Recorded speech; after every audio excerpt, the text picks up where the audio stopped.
Hello, hello, hello, and welcome back to the AI Cafe Conversations, AI for Executives, AI where no tech is required.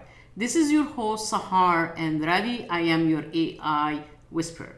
Today we're still expanding on shadow AI. So we're talking about how do you surface shadow AI in your organization? What is the best way to address unapproved AI tools? Or how can leaders create psychological safety for AI adoption?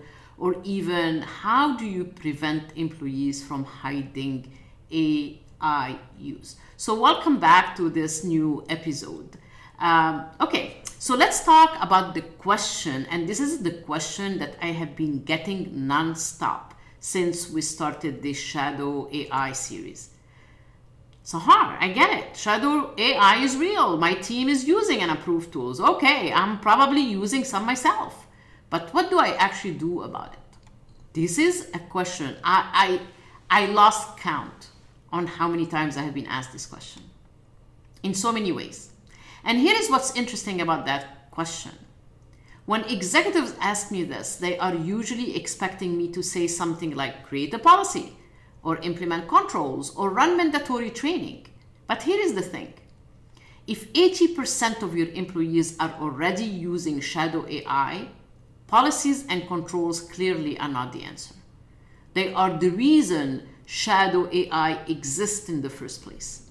So today, I'm going to walk you through something different.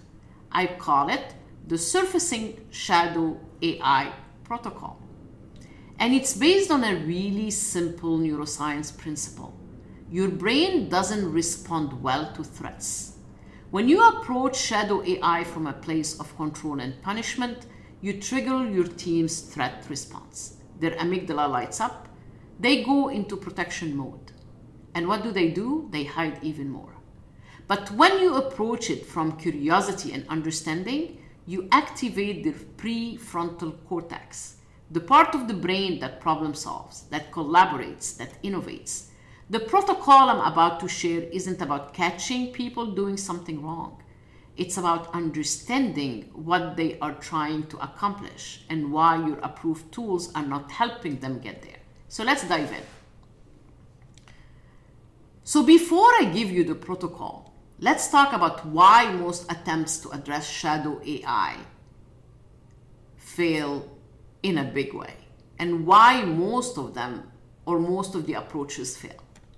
And I'm going to tell you something that might surprise you. The failure is not tactical, it's neurological, like I always say.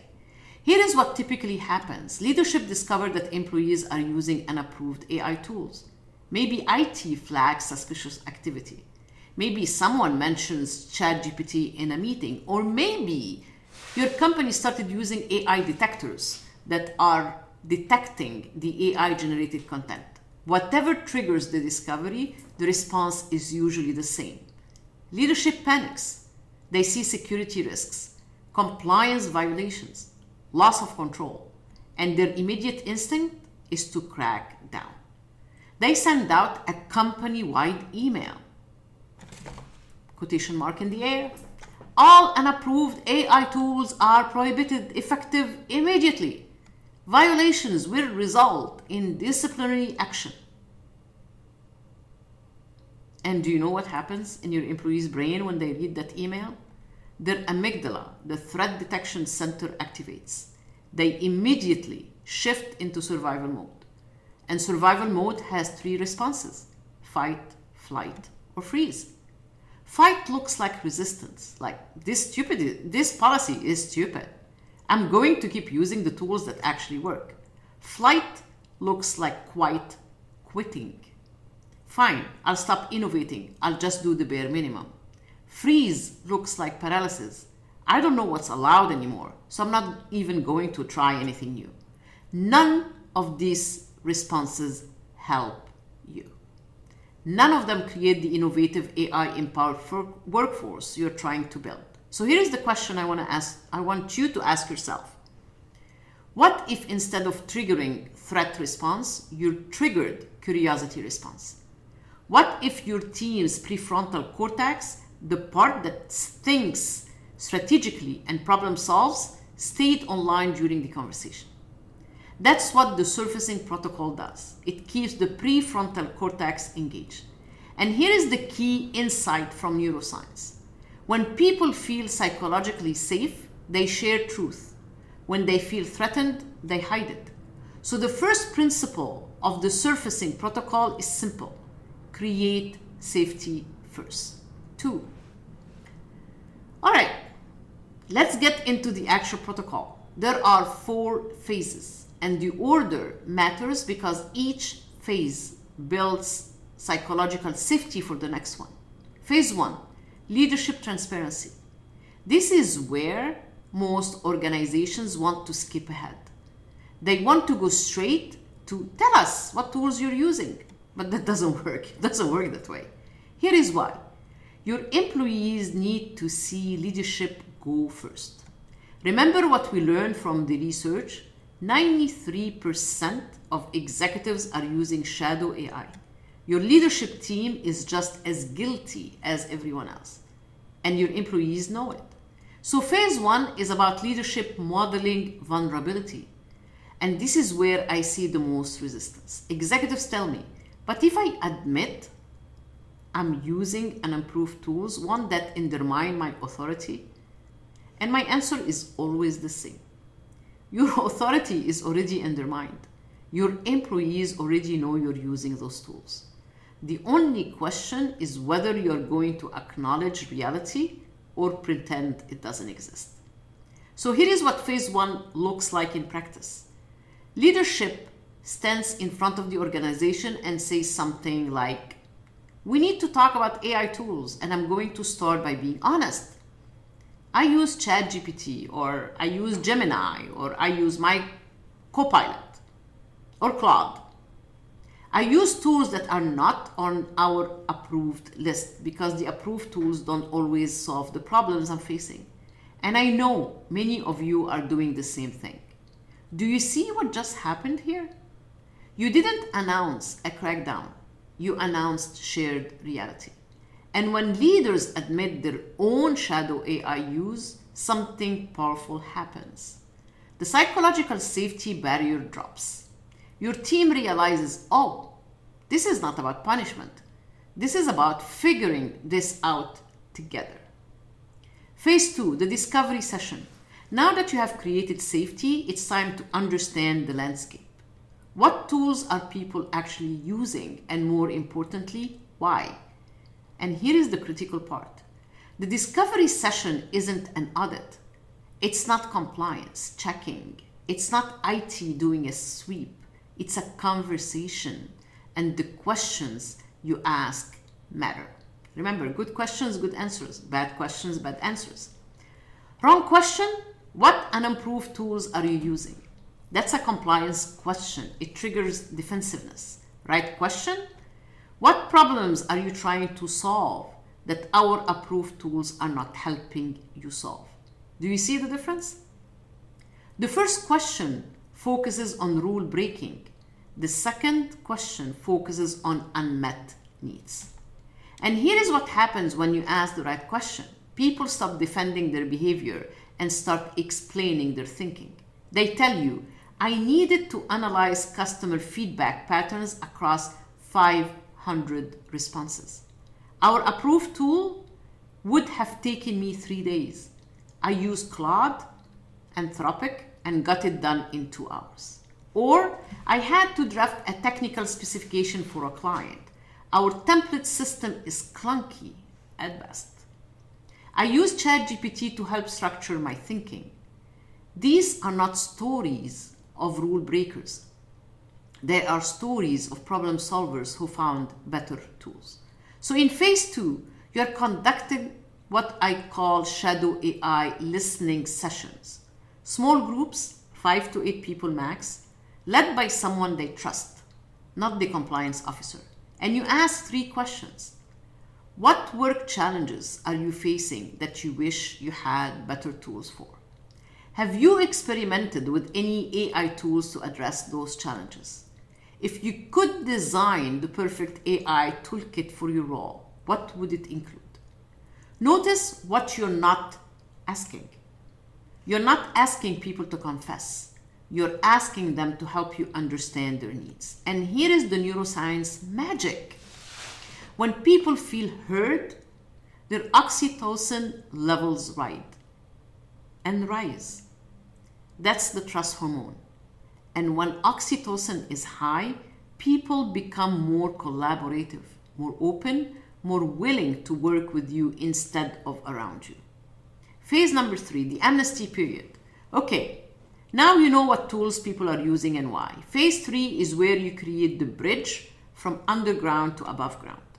And this is where you use a concept from behavioral psychology called the fresh start effect. You announce an amnesty period, 30 to 60 days where people can register the AI tools they have been using with 0 consequences. Here is the language that works.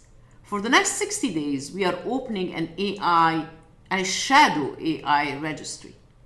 Tell us what tools you're using, tell us why, tell us what value they are creating. No questions asked, no disciplinary action. We just want to understand the full landscape. And here is what's brilliant about this. Not because I said it, haha. You're not asking people to stop using their tools. You're just asking them to tell you about them. Because here is the reality. If you tell someone to stop using a tool that's saving them 10 hours a week, they're not going to stop. They're just going to hide it better. But if you say, keep using it, just help us understand, they will register it because there is no downside. And now you have real data, not IT security logs that only show part of the picture. Real self-reported data about what tools are working and why. Phase number 4, co-create the path forward. This is where organizations get it wrong. They take the data from the amnesty period and then leadership disappears into a room to create the new AI policy. And then 3 months later, they roll out the policy. And everyone goes, well, that's nice, but it doesn't actually address my needs. So phase 4 is about co-creation. You take the people who have been your shadow AI power users, the ones who found the best tools, who solved real problems, and you make them part of the solution. Remember what we learned from the research? You need 1 AI champion for every 25 employees to successfully scale AI adoption. Well, guess what? Your shadow AI users are already your champions. They are already the people solving problems with AI. They are already the people others ask for help. So you formalize it. You create an AI champions network, and you give them a role in shaping policy, evaluating tools, and training their peers. Because here is what neuroscience tells us about behavior change. People support what they help create. Change management, policy, or guidelines 101. If you hand down a policy from on high, people resist. If they help build the policy, they champion it. So phase 4 is about turning your shadow AI users from rule breakers into rule makers. Now, let's talk about what happens next, or part 3. All right, let's talk about what happens after you run this protocol. First thing, you're going to discover that your employees are smarter about AI than you thought. The tools they have been using, many of them are better than what you approved. The workflows they have built, often more efficient than what you designed. Second thing, you're going to discover that security and compliance concerns you had, most of them can be addressed without killing innovation. Once you understand what people are actually doing, you can build guardrails that protect without restricting. Third thing, you're going to build trust, real trust. Not the kind of trust that comes from team building exercises or leadership retreats. The kind that comes from leaders saying, I don't have all the answers. Help me figure this out. And here is what's interesting about what kind of trust, that specific kind of trust. It's bi-directional. Your team trusts you more because you were vulnerable. You trust them more because they showed you they are capable problem solvers, not just rule followers. But there is the most important outcome. You're going to shift from a culture of hiding to a culture of learning. Right now, when someone discovers a great AI tool, they hide it because they're afraid it's not approved. They're afraid they will get in trouble. After you run the surfacing protocol, when someone discovers a great AI tool, they share it because the system rewards discovery, not compliance. And that shift from hiding innovation to sharing innovation, that's what separates organizations that thrive with AI from organizations that just survive. So before we wrap, I want to talk about the one thing that determines whether this protocol works or fails. The critical success factor. It's actually speed. Not the speed of rolling it out, the speed of following through. Here is what kills psychological safety faster than anything else. When leaders ask for transparency, they get it. Then they do nothing about it or with it. Your team takes the risk of registering their shadow AI tools during the amnesty period. They tell you what they are using. They explain why. They show you the value they are creating, and then crickets, silence. Weeks go by. No updates. No decisions. No communication. And your team's brain goes, oh, this was just another corporate exercise. Nothing's actually going to change. And the next time you ask for transparency, you guessed it right. You won't get it. So here is the rule. Once you start the surfacing protocol, you have to close the loop fast. 30 days from the end of the amnesty period to provide an update. What you learned, what you're going to do, what's changing. You don't have to have all the answers. You don't have to have the perfect policy, but you have to show momentum because your team's prefrontal cortex needs to see that their trust was warranted. That's their transparency led to action. So let me bring this home. Shadow AI exists because your team is solving real problems with better tools than you gave them. That's not bad. That's actually exactly what you want from innovative employees. The question isn't how do we stop shadow AI? The question is how do we learn from it? The surfacing protocol gives you the frame. Leadership transparency, discovery sessions, amnesty period, co-creation. And here is what it really gives you. A way to move from a culture of fear to a culture of learning. And that's what AI adoption actually requires. No perfect policies, no perfect tools, just perfect psychological safety.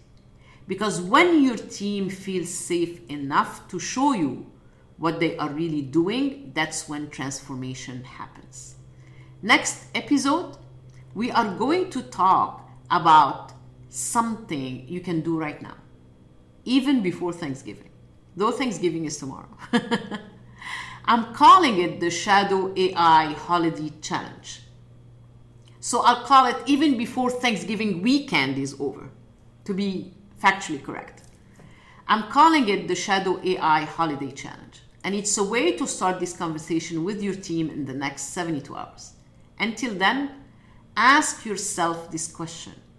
If your team told you tomorrow exactly what AI tools they are using and why, would you respond with curiosity or control? Because the answer to that question determines whether shadow AI stays underground or becomes your competitive advantage. This is Sahar, your AI whisperer. And this was the end of this episode of AI Cafe Conversation. Like I always say, show me some love. Like, subscribe, save, share it with someone that needs to hear this. If you want to get hold of me, you can email me at sahar@saharconsulting.com.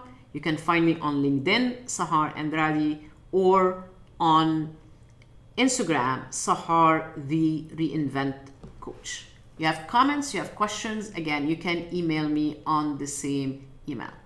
I would love to hear from you, and I will see you on Friday on our special coffee flavor that we do, 12 minutes or less for executives. But before all of that, I wanted to share my thanks with you. Thank you for making our podcast #1 on Apple Podcast for keywords like AI for executives, AI no tech needed, required for neuroscience in AI, neuroscience in leadership, and the list goes on. I couldn't have done it without you. You have done the same for us on Amazon Music, even on Google. I so appreciate you. I so appreciate your support. Happy Thanksgiving.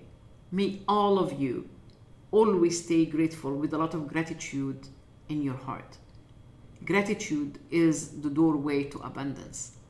And I'm so grateful to have you in my audience. Till we meet again, thank you, thank you, thank you. I'm grateful for each one of you from the bottom of my heart. I love you all. Happy Thanksgiving. Stay safe. Don't eat too much turkey. This is Sahar. Peace out.